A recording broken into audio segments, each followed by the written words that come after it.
ولما جاء موسى لميقاتنا وكلمه ربه قال رب أرني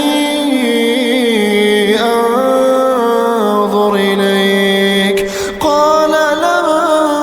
تراني ولكن انظر إلى الجبل فإن استقر مكانه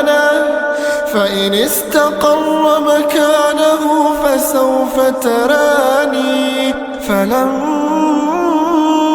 تجلى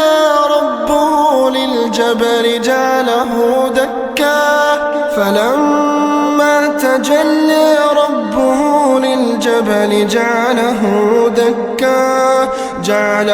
دكا وخر موسى صعقا فلما أفاق قال سبحانك تبت إليك وأنا أول المؤمنين قال يا موسى إني اصطفيتك على الناس برسالتي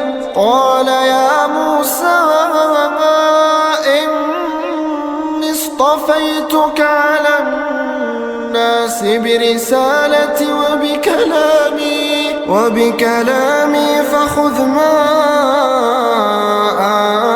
آتيتك وكن من الشاكرين وكتبنا له في الألواح من كل شيء موعظة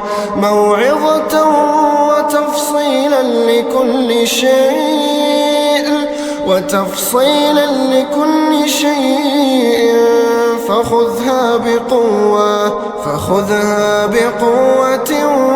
وأمر قومك يأخذوا بأحسنها سأريكم دار الفاسقين سأصرف عن آياتي الذين يتكبرون في الأرض بغير الحق وإن يروا كل آية لا يؤمنوا بها وإن يروا سبيل الرشد لا يتخذوه سبيلا وإن يروا سبيل الغي يتخذوه سبيلا ذلك بأنهم كذبوا بآياتنا وكانوا عنها غافلين والذين كذبوا بآياتنا ولقاء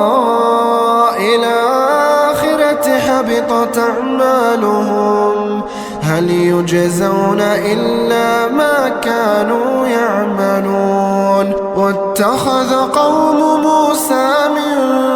بعده من حليهم عجلا جسدا له خوار ألم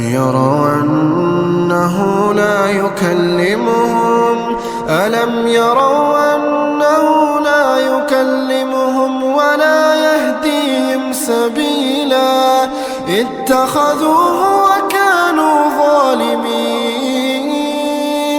ولما سقط في أيديهم ورأوا